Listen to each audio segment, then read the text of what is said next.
حضور کی گود میں 2 بچے تھے، ایک بچے کا نام ابراہیم اور دوسرے بچے کا نام امام حسین رضی اللہ تعالیٰ عنہ۔ حضور دونوں بچوں سے محبت فرما رہے ہیں، کبھی ابراہیم کی گال کو تھمکاتے ہیں تو کبھی امام علی مقام کی گال کو تھمکاتے۔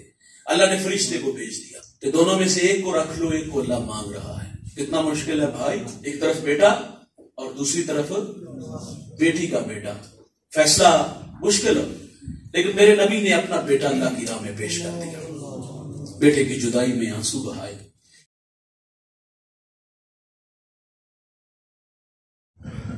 اللہ نے فرشتے کو بھیج دیا کہ جاؤ میرے نبی سے کہو کہ آزمائش کے لیے تیار ہو جاؤ۔ تو فرمایا جے سونا میرے دکھ وچ راضی تو میں سکھ نو چلے رہا، کہا میں آنے والی ہر آزمائش پہ صبر کروں گا۔ 40,000 بکریوں کا ریوڑ رکھتے تھے، 40 باغ تھے، 400 غلام تھا، اور اللہ نے چاند جیسے 12 بیٹے بھی عطا کیے۔ تو آزمائش کی گھڑی شروع ہو گئی۔ آپ ممبر پہ تشریف فرما ہیں اور تا حد نظر ہواری ہیں، اور آپ ان سے ماہوے گفتگو ہیں۔ اچانک ایک غلام دوڑا آیا اور اس نے آگے عرض کیا کہ حضرت غضب ہو گیا، 40,000 بکریوں کا ریوڑ پانی کی بے رحم موجیں بہا کے لے گئی۔ آپ نے صبر کیا، ابھی اس کی بات ختم نہیں ہوئی کہ ایک اور آیا، کہا غضب ہو گیا، 40 باغ ہوا کا تیز جھونکا اڑا کے لے گیا۔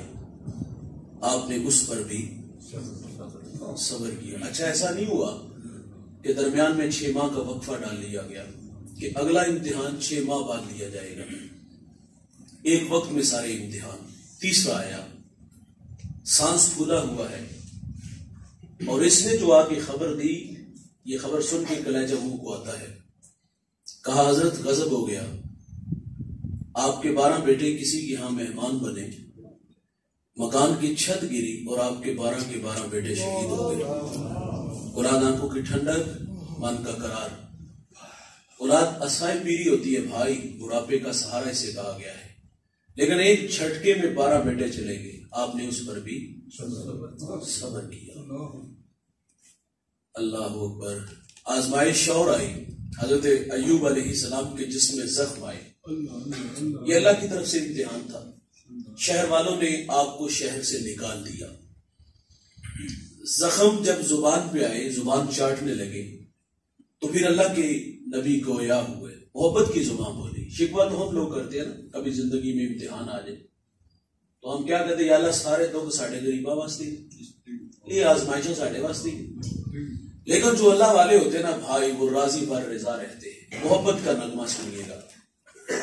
عرض کیا مالک 40,000 بکریوں کا ریوڑ پانی کی بے رحم موجیں بہا کے لے گئی، میں نہ بولا۔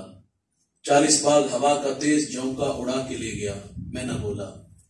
میرے چاند جیسے 12 بیٹے شہید ہوئے، اے اللہ میں نہ بولا۔ شہر والوں کی بے وفائی کا تذکرہ چھیڑ دیا، مجھے شہر سے نکال دیا گیا، میں نہ بولا۔ مالک تیرے بندہ ایوب کے بدن میں زخم آئے، میں نہ بولا۔ کہا مالک میرے جسم سے بوٹیاں ٹوٹ کے زمین پہ گری، اے اللہ میں پھر بھی نہیں بولا۔ لیکن مالک میری ایک دوسری درخواست ہے کہ میری اس زبان کو محفوظ رکھنا، وہ اس لیے کہ یہ زبان تیرا نام لیتی ہے، یہ زبان تیرے تذکرے کرتی ہے، اٹھتی بہندی ٹرتی پھرتی، ستے آتے جاگ دی، نام جپتی روتے کھپ دی، ویخ سر اس راگ دی، نام جپیاں قرب ملدا، نام دی کر پوری سام، شیشی میں کستوری جے کر پھر ضرورت کا۔ جنہیں اللہ عزتیں دیتا ہے نا دوست، اسے اللہ آزماتا بھی ہے۔ میرے اور آپ کے آقا و مولا نبی رحمت صلی اللہ علیہ وسلم، آپ امام الانبیاء ہیں۔ حضور کا فخر کہ حضور نے سر کی آنکھوں سے رب کا جمال دیکھا۔ حضور کے علاوہ کسی نبی کو یہ اعزاز نہیں ملا، لیکن زندگی میں امتحان کتنے آئے سنیے گا۔ حضور ابھی دنیا میں تشریف نہیں لائی، شک میں مادر میں ہے کہ آپ کے سر سے آپ کے والد کا سایہ اٹھا لیا گیا۔ یہ اس وقت ہوا جب حضرت عبداللہ رضی اللہ تعالیٰ عنہ شادی کے کچھ عرصہ بعد تجارت کے لیے ملک شام آئے، اور وہاں سے واپس آپ یثرب عبد المطلب کے ننہال وہاں آ کے ٹھہرے۔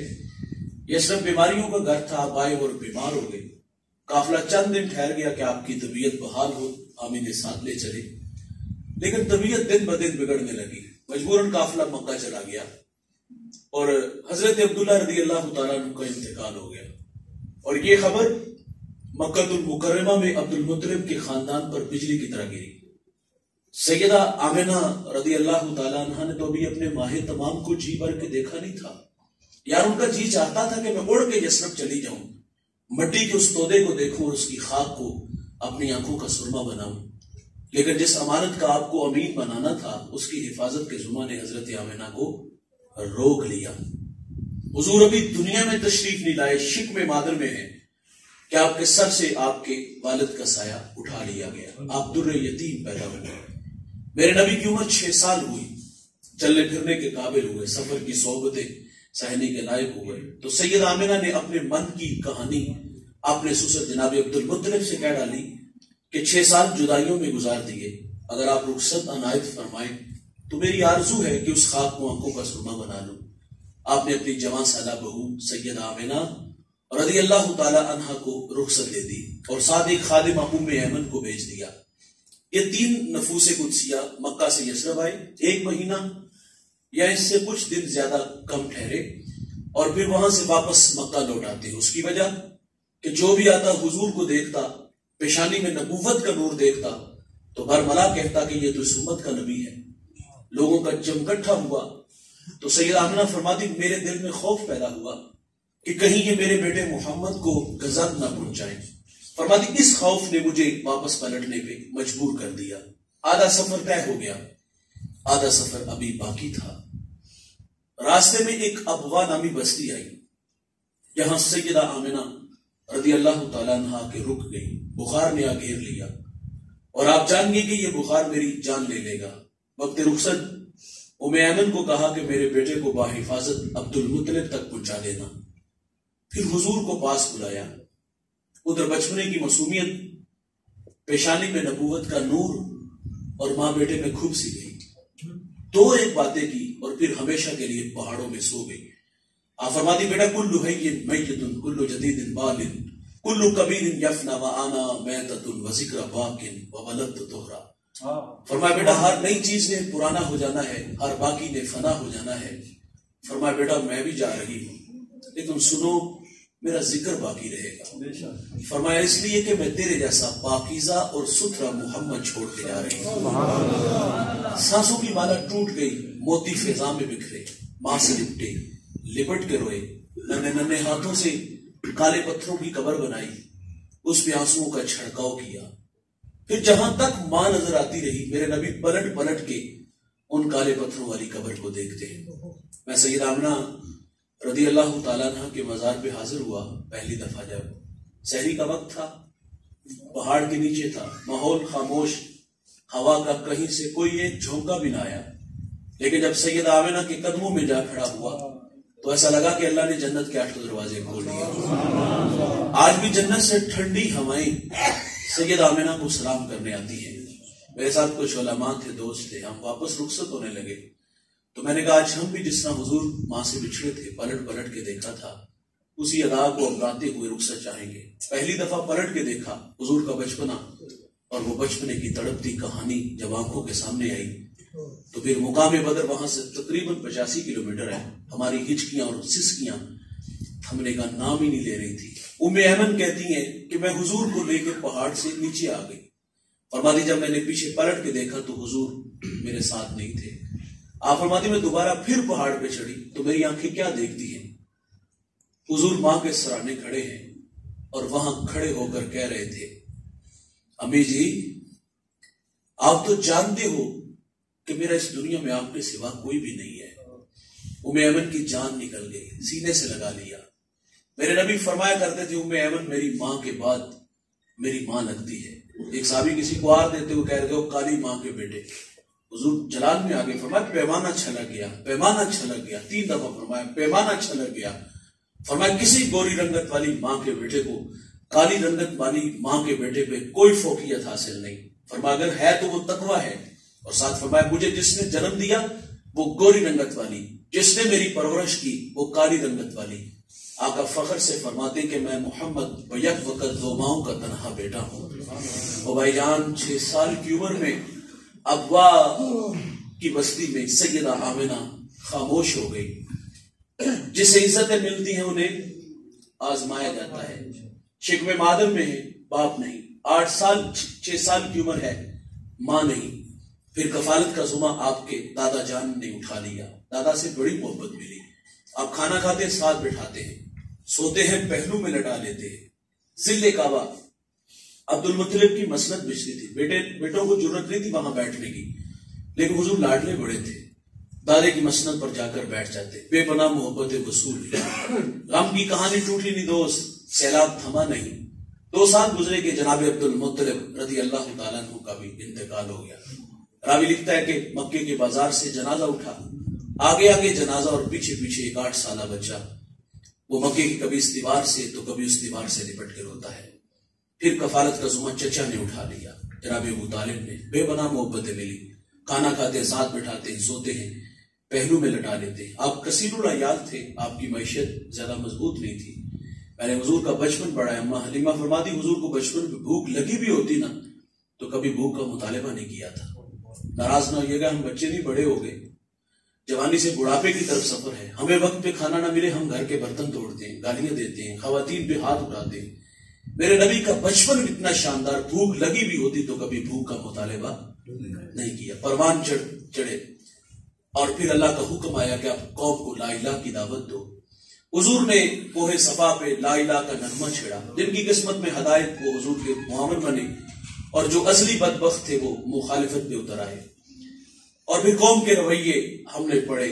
حضور لا الہ کی دعوت دیتے ہیں، وہ کڑے کھودتے ہیں.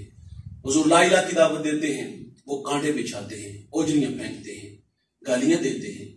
میرے نبی پیغام حق لوگوں تک اس کا ابلاغ کرتے ہیں. عام الحزن آیا، وہ غم کا سال جس میں شفیق چچا اور آپ کی رفیقہ حیات حضرت خدیجہ کا انتقال ہو گیا. اس سال کا نام غم کا سال تھا. حضور گھر میں لگ کے بیٹھ کے، لیکن پھر کار نبوت کی ذمہ داریاں میرے نبی کو میدان عمل میں لے آتی ہیں. اور میں نے عرض کیا کہ قوم کے رویے بڑے تلخ. انہوں نے پتھر مارے، انہوں نے اجریاں پھینکی، انہوں نے کھلے میں رسی ڈال کے تاؤ دیا. کتنے دکھ جو مکہ والوں نے نہیں دیے. زندگی میں بڑی آزمائش آئی. شیب ابی طالب میں 3 سال محصور رہے. سوشل بائیکاٹ ہوا. ماؤں کی چھاتیوں سے دودھ خشک ہو گیا. بچے بھوک کی وجہ سے روتے تو مائیں منہ پہ تھپڑ مارتی ہیں. بس اتنا کہتی ہے اگر تمہارے رونے کی آواز کافروں نے سنی تو وہ تمہارے نبی محمد کو تانے دیں گے. بچے خاموش ہو جاتے. صحابہ کہتے ہیں ہم نے پتے کھا کے گزارا کیا، چمڑے بھگو کر کے گزارا کیا. ایک صحابی کا بیان پڑا، وہ کہتے ہیں مجھے اتنی شدت کی بھوک لگی ہوئی تھی، ایک گیلی جگہ پاؤں آیا، نہ جانے وہ کیا تھا، اٹھایا کھا لیا. مجھے آج تک یہ خبر نہیں کہ وہ چیز ہے کیا تھی. اور بھائی ان راہوں پہ چلنے والوں کو آزمایا جاتا ہے، انہیں دکھوں سے 2-4 ہونا پڑتا ہے. حضور مکہ سے طائف چلے گئے. وہ پڑھے لکھے لوگ ہیں، میں انہیں اپنی بات سناتا ہوں، لیکن انہوں نے بھی حضور کی دعوت کو مسترد کیا. حضور فرماتے میں آیا، میں نے تمہیں اپنی بات سنائی، تمہاری قسمت کہ تم نے اس کو قبول نہیں کیا. میرے نبی فرماتے کہ میرے پہ ایک مہربانی کرنا، میرے آنے کی خبر مکہ کے لوگوں کو نہ دینا، وہ مجھے زیادہ تکلیف دے گی. انہوں نے کہا ہم تو اس کی تشہیر کریں گے. سنیے گا بھائی، حضور طائف سے واپس پلٹے. طائف کا بازار ہے اور 2 رویا کے تارے ہیں، اوباش لڑکے ہیں اور ان کے ہاتھوں میں پتھر ہیں. میرے نبی فرماتے میں قدم اٹھاتا ہوں تو وہ میرے پاؤں پہ پتھر مارتے. مجھے درد ہوا، میں درد کی شدت کی وجہ سے زمین پہ بیٹھ گیا. وہ نالائق آگے بڑھے، حضور کو کندھوں سے کھڑا کیا، پھر چلنے پہ مجبور کیا گیا. میرے نبی فرماتے میں دوسرا قدم اٹھاتا ہوں تو وہ میرے دوسرے پاؤں پہ پتھر مارتے ہیں. بدل لہو لہان ہے بھائی. اس دین کی بنیادوں میں پیغمبر کا خون ہے. یہ دین بڑی محنت سے پھیلا ہے. میں اکاڑا ایک جگہ خطاب کر رہا تھا تو کچھ لوگ مجھ سے ناراض ہو گئے. ساچا کی دے پامڑ مچتے نے، اور اقبال نے کہا تھا کہ چمن میں تلخ نوائی میری گوارا کر، کہ زہر بھی کرتا ہے کبھی کارے تڑیا کی. کڑوی گسیلی تھی میں نے برملا برجستہ کہا، گجروں میں بیٹھ کے نہیں، نذرانے وصول کر کے نہیں، صرف ہاتھ چما کے دین نہیں پھیلا. یہ دین بڑی محنت سے آیا ہے، یہ دین جستجو سے آیا ہے، تبلیغ سے آیا ہے. میرے نبی اس پیغام کو لے کے طائف آئے، طائف والوں نے پتھر مارے. اللہ اکبر. سارا بدن لہولان ہے. عرض کیا کہ ان کے لیے بد دعا کر دی. فرمایا میں رحمت بن کے آیا ہوں. اور پھر وہاں جملہ ارشاد فرمایا جو علماء کے لیے تھا، مبلغین کے لیے تھا. میرے نبی فرماتے مجھے ان کی نسلوں سے امید ہے کہ وہ میرے ساتھ چلیں گے. بعض کا جو نتائج ہمیں مطلوب ہوتے ہیں وہ خاطر خواہ نہیں ملتے، کیونکہ رویے ایسے ہوتے ہیں جن کی گھر نہیں چلتی مسجد میں، چلو وہ بھی دل کھول کی بات کر لیتے ہیں. تو یہ رویے ہم نے دیکھے ہیں، تو ہم بعض کا دل برداشتہ بھی ہو جاتے ہیں کہ ہم کہتے ہیں یار ہمیں تو سجدے سے غرض ہے، یہاں نہیں تو وہاں صحیح، وہاں صحیح، جہانیہ میں نہیں تو ہم لالا موسیٰ چلے جائیں گے، نہیں تو بلال صاحب کے پاس چلے جائیں گے. بعض کا دل برداشتہ بندہ ہو کے فیصلہ کر لیتا ہے. لیکن حضور کا یہ فرمان روشنی دیتا ہے. فرمایا مجھے ان کی نسلوں سے امید ہے کہ وہ میرے ساتھ چلیں گے. نتائج بعض کا آنے والی نسلوں پہ چھوڑے جاتے ہیں. اور آپ جانتے ہو جب سندھ کے اندر نہید نامی بیٹی کے سر سے راجہ دہر کے گنڈوں نے دوپٹہ کھینچا تو اس نے یا الحجاج کہا. حجاج تاریخ کا کوئی قابل ذکر انسان ہے، بہت بڑا بدماش ہے، اس کے ہاتھ ہزاروں لوگوں کے خون سے رنگے ہوئے ہیں. اس سماج کا بدماش آدمی کہتا ہے لبیک یا اختی بہن میں حاضر ہوں. اس نے پھر اپنے بھتیجے اپنے داماد کو یہاں بھیجا اور وہ ہندوستان کے تخت و تاج کو رونتا ہوا یہاں آیا اور اس بیٹی کے سر پہ عزت کی ردا رکھی اور پھر وہ یہاں 4 سال گزار کے گیا. اس نے مکران سے ملتان تک سفر کیا، اپنے کردار سے، اخلاق سے، گفتار سے 1 لاکھ انسانوں کو محمد عربی کا غلام بنا دیا. وہ خود چلا گیا لیکن یہاں دین چھوڑ گیا. وہ کون تھا؟ محمد بن قاسم اس کا نام ہے. میرے نبی فرماتے مجھے ان کی نسلوں سے امید ہے. نتائج بعض کا آنے والی نسلوں پہ چھوڑے جاتے ہیں. حضور طائف سے واپس تشریف لے آئے. بھائی جنہیں عزتیں ملتی ہیں انہیں آزمایا جاتا ہے. حضور ابھی دنیا میں آئے نہیں، باپ نہیں، 6 سال کی عمر ہے، ماں نہیں، 8 سال کی عمر ہے، دادا نہیں. عام الحزن آیا، شیب ابی طالب میں معصور رہے، مکہ کے تلخ رویے، طائف کے برستے پتھر، اتنے دکھ. ہم پڑھتے ہیں کہ حضور کی زندگی میں ایک خوشی کا سامان تھا. حضور کی گود میں 2 بچے تھے. ایک بچے کا نام ابراہیم اور دوسرے بچے کا نام امام حسین رضی اللہ تعالیٰ. حضور دونوں بچوں سے محبت فرما رہے ہیں. کبھی ابراہیم کی گال کو تھمکاتے ہیں تو کبھی امام علی مقام کی گال کو تھمکاتے. اللہ نے فرشتے کو بھیج دیا کہ دونوں میں سے ایک کو رکھ لو، ایک کو اللہ مانگ رہا ہے. کتنا مشکل ہے بھائی، ایک طرف بیٹا اور دوسری طرف بیٹی کا بیٹا. فیصلہ مشکل ہے لیکن میرے نبی نے اپنا بیٹا اللہ کی راہ میں پیش کر دیا. بیٹے کی جدائی میں آنسو بہائے. اللہ اکبر. جنہیں عزتیں ملتی ہیں انہیں آزمایا جاتا ہے. بیٹا اللہ کی راہ میں پیش کر دیا. فرشتہ پھر آ گیا اور اس نے آگے پیغام دیا کہ آپ کے اس نواسے کو دشت نینوا میدان کربلا کے اندر شہید کر دیا جائے گا. کربلا کی مٹی دی گئی. جب یہ خون بن جائے جان لینا کہ آپ کا نواسا شہید ہو گیا. ام سلمہ رضی اللہ تعالی عنہا تک وہ مٹی پہنچی. پھر 61 ہجری کو 60 ہجری کو یزید تخت نشین ہوا اور اس نے ولید کو پیغام بھیجا کہ امام علی مقام سے میرے لیے بیعت لو.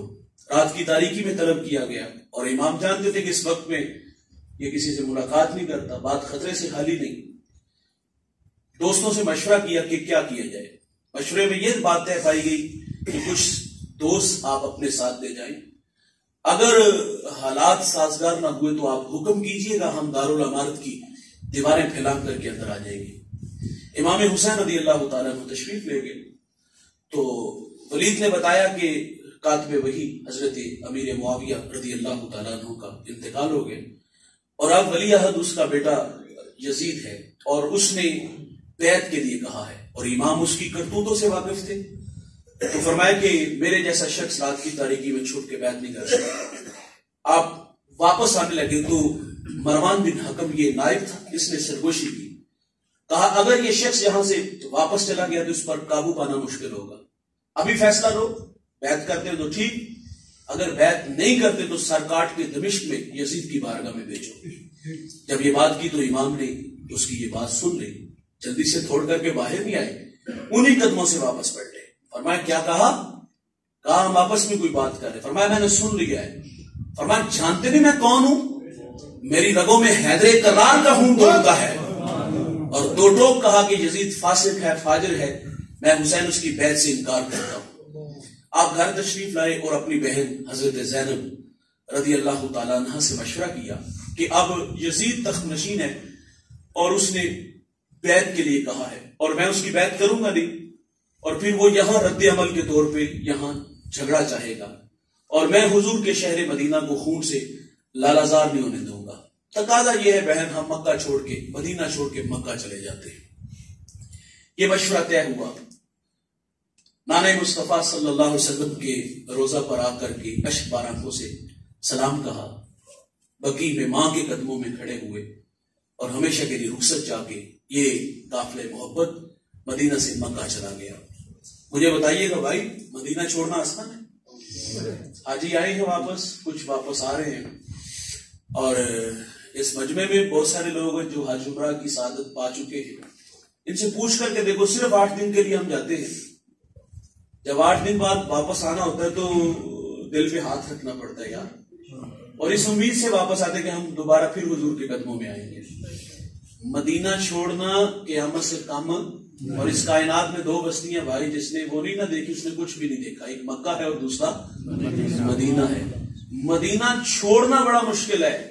میں قبلہ حضرت فرماتے ہیں مصطفی صاحب کہ میں عمرہ کے لیے گیا ہوا تھا، تو وہاں ایک بزرگ ملے اور کافی دیر ان کے پاس بیٹھا رہا۔ جب رخصت چاہی تو میں اتنا کہہ کے وہاں سے گزر گیا کہ بابا جی اللہ آپ کو لمبی زندگی عطا فرمائے۔ فرماتے بس یہ کہنا تھا کہ بوڑھے کی آنکھوں میں آنسو تھے۔ فرماتے میرا دل ڈوبنے لگا، خوف کھانے لگا کہ میں نے تو کبھی پاکستان میں کسی کا دل نہیں دکھایا، اور شہر حبیب میں میری کسی بات نے اس بوڑھے کا دل دکھا دیا۔ فرماتے میں نے رک کر کے پوچھ لیا بابا جی میری کسی بات نے دکھی کیا؟ کہا ہاں پتر۔ کہا وہ کیا؟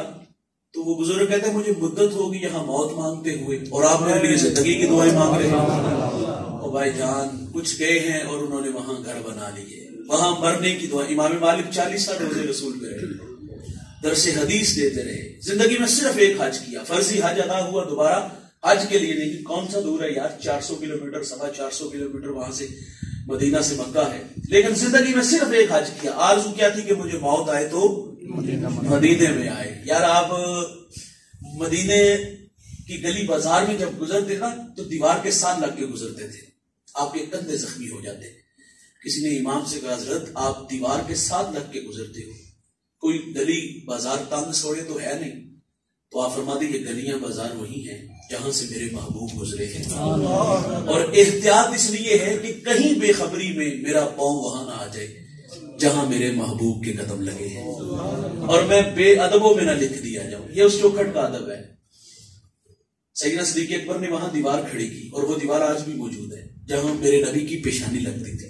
مصلی کھینچ کے پیچھے لے آئے، یا جہاں حضور کے قدم لگتے ہیں وہاں ابو بکر کی پیشانی لگتی ہے۔ جو گئے انہوں نے پھر اس چوکھٹ کا ادب کیا۔ میں حالیہ رمضان المبارک میں عمرہ سے واپس آیا، ہمارے ایک دوست ہیں نجم بھائی، کراچی سے ان کا تعلق ہے، ان کے بیٹے نے حفظ کیا تو اس کی آمین کے لیے انہوں نے پروگرام مدینہ الرسول میں کسی فارم ہاؤس میں رکھا، ہمیں بھی بلایا۔ چند دوست تھے، ان کے والد بہت بڑے عالم ہیں، بہت مزہ آیا ان کی ایک بات سن کے۔ وہ کہتے ہیں مجھے 40 سال ہو گئے یہاں میرا آنا جانا ہے۔ تو وہ جب پروگرام کا آغاز ہوا ثنا خان رسول نعت پڑھنے، کہا بیٹا یہ پاکستان نہیں، یہ کوچہ حبیب ہے، وہاں جس لہجے میں پڑھتے ہو ہمیں اس پہ کوئی اعتراض نہیں، لیکن یہاں آواز دھیمی رکھنی ہے، یہاں حضور کو نعت سنانی ہے تو آواز دھیمی رکھیے گا۔ اور ساتھ انہوں نے کہا کہ میرے نزدیک مدینہ میں بے ادبی یہ ہے، بہت بڑی بات کر گئے، اور جھٹکا لگا زوردار دل پہ۔ کہتے ہیں میرے نزدیک مدینہ الرسول کی بے ادبی یہ ہے کہ یہاں آ کر کے بندہ بے تکلف ہو جائے۔ آپ فرماتے ہیں بڑے علماء بہت سارے اولیاء کو ملا، اور میں نے دیکھا کہ جب وہ آپس میں بات کرتے تھے نا، کلام کرتے تھے، ٹھوڑی کو کندھے پہ رکھتے اور کان میں سرگوشی کرتے تھے۔ جو گئے ہیں بھائی انہوں نے اس چوکھٹ کا ادب کیا۔ یار حضرت امام احمد بن حنبل مدینے کی مٹی کو اٹھا کے، ذروں کو اٹھا کے آنکھوں میں لگاتے ہیں، کہا مجھے حضور کے قدموں کی خوشبو آتی ہے۔ تو وہاں جو گئے گھر بنا لیے یار۔ حضرت پیر جماعت علی شاہ رحمۃ اللہ علیہ حج کے لیے گئے ہوئے تھے، گنبد خضرا کے سامنے ایک یتیم بچہ، پھٹے پرانے کپڑے، اسے رہائش گاہ پہ لے گئے، اچھا لباس دیا، خوشبو لگائی، پھر حضور کے قدموں میں کہا بیٹے میرا تعلق پاکستان سے ہے، میرے لاکھوں مرید ہیں، آپ میرے بیٹے بن جاؤ اور میرے ساتھ میرے وطن پاکستان چلو، اور میں وعدہ کرتا ہوں میں سال میں ایک مرتبہ آتا ہوں، تمہیں بھی ساتھ لے آیا کروں گا، زندگی شہزادوں والی گزارو گے۔ اس بچے نے کہا کہ حضور والا جہاں لے جا رہے ہو، گنبد حضرہ کی طرف اشارہ کر کے کہا یہ وہاں ہوں گے؟ تو پیر جماعت علی تڑپ کے کہا بیٹا اگر یہ وہاں ہوتے تو میں یہاں کیوں آتا؟ تو کہا حضرت وہ شہزادوں والی زندگی آپ کو مبارک ہو، میں تو حضور کو چھوڑ کے کہیں بھی نہیں جاؤں گا۔ او بھائی، مدینہ چھوڑنا آسان نہیں، قیامت سے کم نہیں۔ جنہوں نے دیکھا، کچھ لوگوں نے گھر بنائے، کچھ لوگ اس امید سے واپس آئے کہ حضور پھر کرم فرمائیں گے تو ہم حاضر ہوں گے، اور کچھ دیوانے ایسے بھی ہیں جنہوں نے ابھی تک حضور کا شہر نہیں دیکھا۔ آپ ان سے پوچھ کے دیکھو کہ مدینے کی یاد کتنا تڑپاتی ہے۔ کرم فرماؤ ساڈے تے حبیبی یا رسول اللہ، مدینے آؤں نہیں دیندی غریبی یا رسول اللہ۔ بھائی جان وہاں دل کی تڑپ دیکھی جاتی ہے۔ وزیر آباد ایک پروگرام میں حاضر تھا اور وہاں ایک عمرے کا ٹکٹ بھی تھا، مجھے وہ بکس میرے سامنے لایا گیا، میں نے ہاتھ ڈالا تو تقریباً خدا جھوٹ نہ بلائے تو 70-80 سالہ بوڑھا اٹھ کے کھڑا ہو گیا۔ یہ دل کی کیفیات ہے، اور کھڑا ہو کے یہ حضرت بھی وہاں موجود تھے، ان کے گاؤں کی یہ بات، وہ ہاتھ یوں جو نا ہلانے لگے نا، تو اور ساتھ اشارے سے کہتے کہ میں ہی جاؤں گا۔ یقین جانے پرچی نکالی تو اسی بوڑھی کے نکالی۔ وہاں دلوں کے سودے ہوتے ہیں بھائی، جو تڑپ رکھتے ہیں مدینے والے کرم فرما دیتے ہیں۔ میرے ایک دوست ہیں، حافظ اسحاق نام ہے، بہت اچھی نعت پڑھتے ہیں، بوڑھے ہو گئے، وہ کہتے ہیں میں کچھ حاجی جا رہے تھے، مجھے انہوں نے بلا لیا تو میں نے نعت پڑھی، تو بعد انہوں نے کہا حافظ صاحب آپ کے لیے وہاں سے کیا لائے؟ تو وہ کہتے ہیں میں نے اتنا کہا کہ 40 سال ہو گئے حضور کی نعت پڑھتے، حضور سے عرض کر رہا کہ حضور اب بوڑھا ہو گئے، وہ کرم فرما دینا۔ وہ کہتے اسی میری کیفیت بدل گئی۔ میرے اور ان کی ایک مشترکہ دوست ہے حاجی ارشد صاحب، وہ کہتے ہیں میں وہاں آ کے بیٹھ کے دکان پہ، وہ تاجر ہے، تو وہاں ایک صاحب ہے، کہا حافظ صاحب آج ہجری سنا دیو، تو وہ کہتے اسی تڑپ سے میں نے وہاں نعت پڑھی، تو شخص صاحب نے کہا کہ آپ صاحب پاسپورٹ بنے؟ میں نے کہا نہیں یار بنا۔ اس نے جیب سے پیسے نکالے، کہا پیسے لو پاسپورٹ بناؤ، اللہ نے سرکار نے کرم فرمایا۔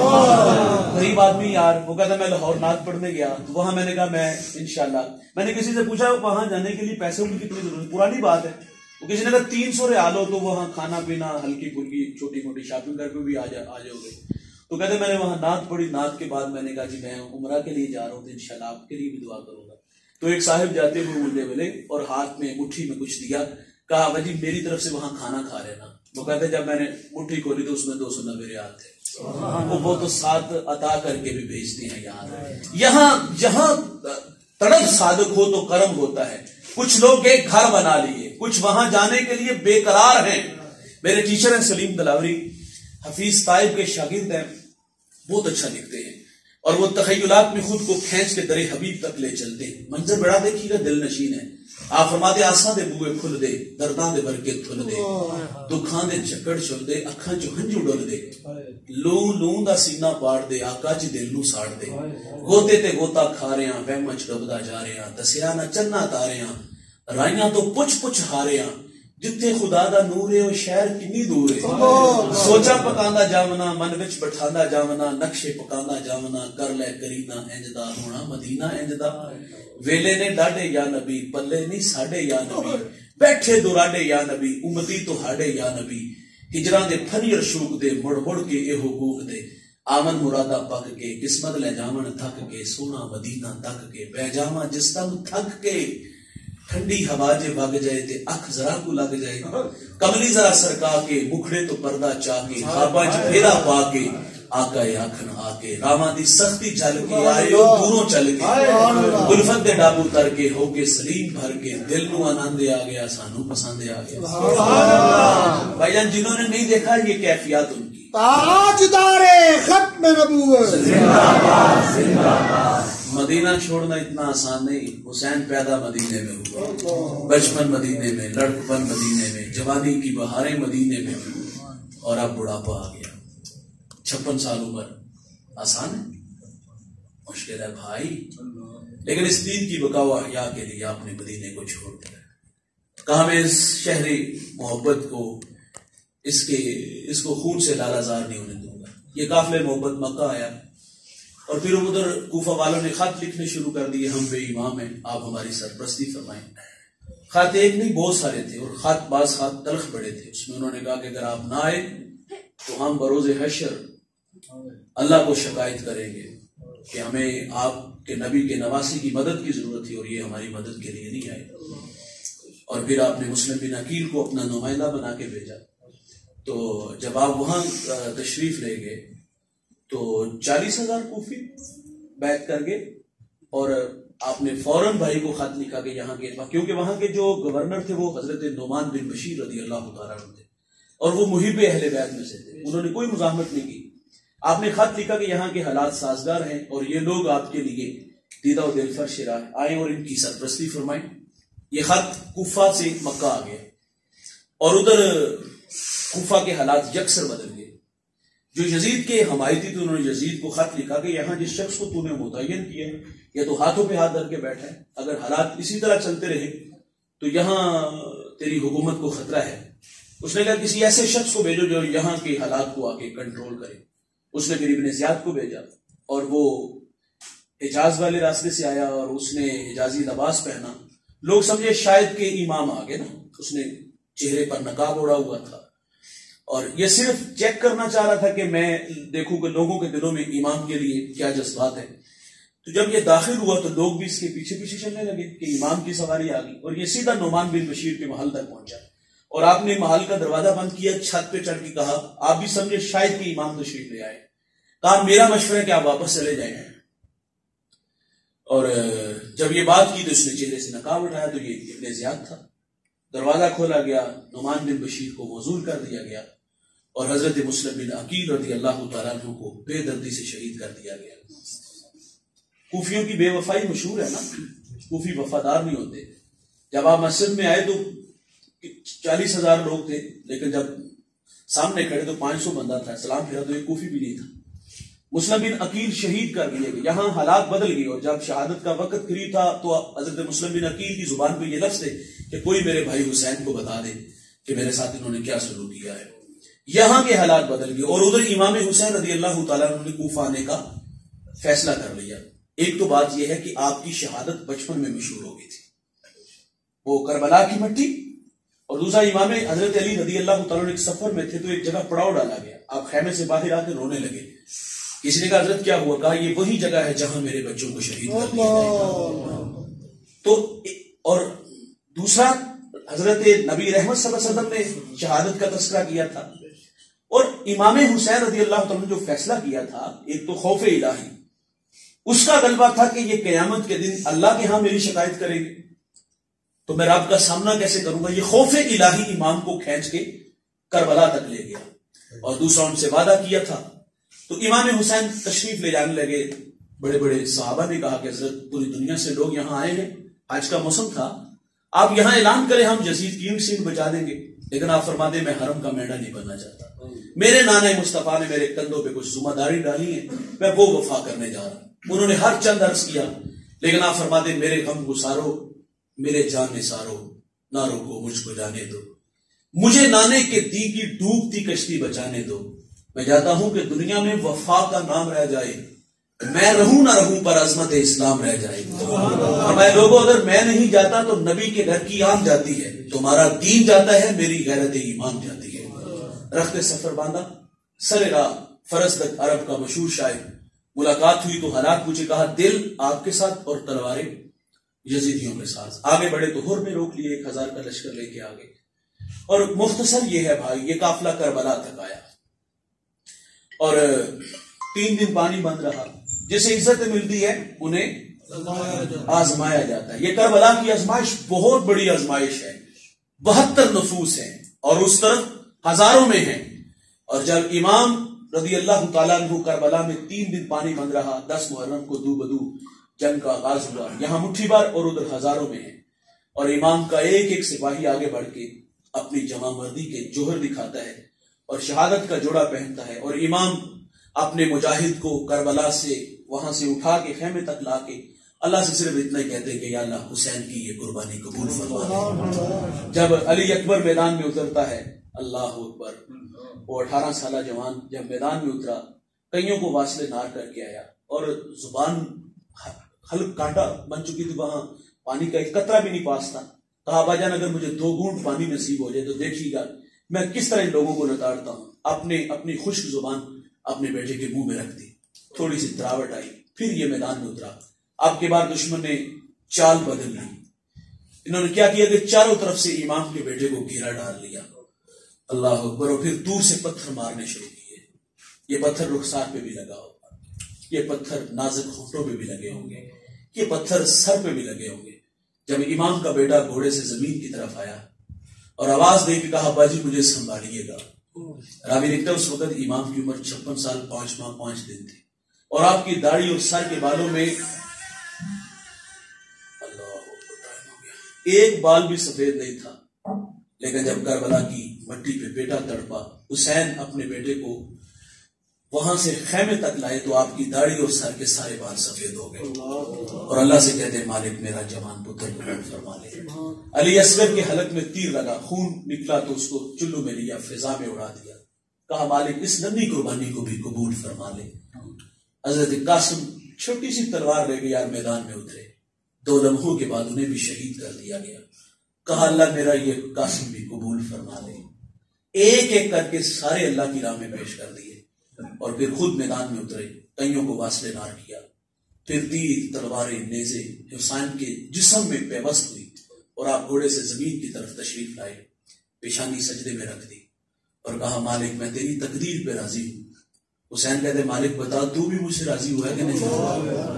جنہیں عزتیں ملتی ہیں انہیں 72 تن کٹ گئے یار, سجدے میں سر ہے, اور تڑپ کے کیا کہتے ہیں مالک میں تیری تقدیر پہ راضی ہوں, بتا تو بھی مجھ سے راضی ہوا ہے کہ نہیں ہوا. اس منظر کو حوروں نے دیکھا, کلیجے پھٹے.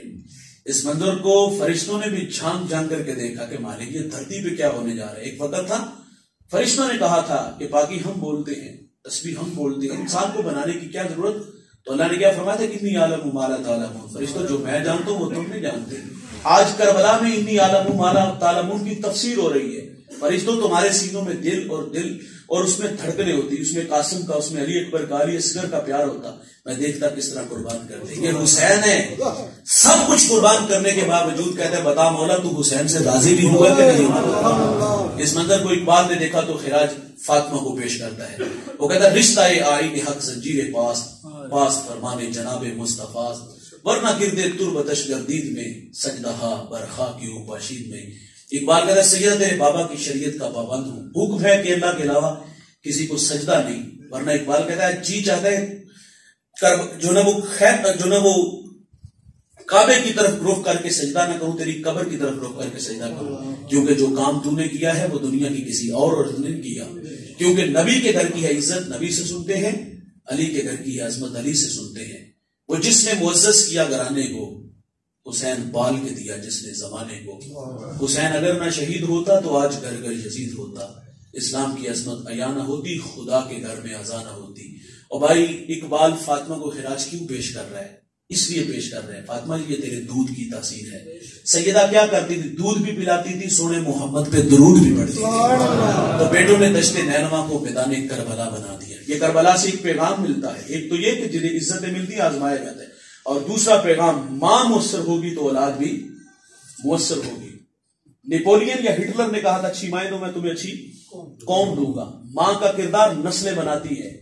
حضرت خواجہ قطب الدین بختیاری کتنا بڑا نام ہے, کاکی ہندی کا لفظ ہے جس کا معنی روٹی ہے. اس نام سے شہرت اس نوجوان نے کیسے پائی؟ ماں کیا کرتی تھی بچے کا رب سے توکل کا رشتہ جوڑنے کے لیے, کیا کہتی بیٹا اللہ سے دعا مانگ اللہ تجھے تازہ کھانا دے.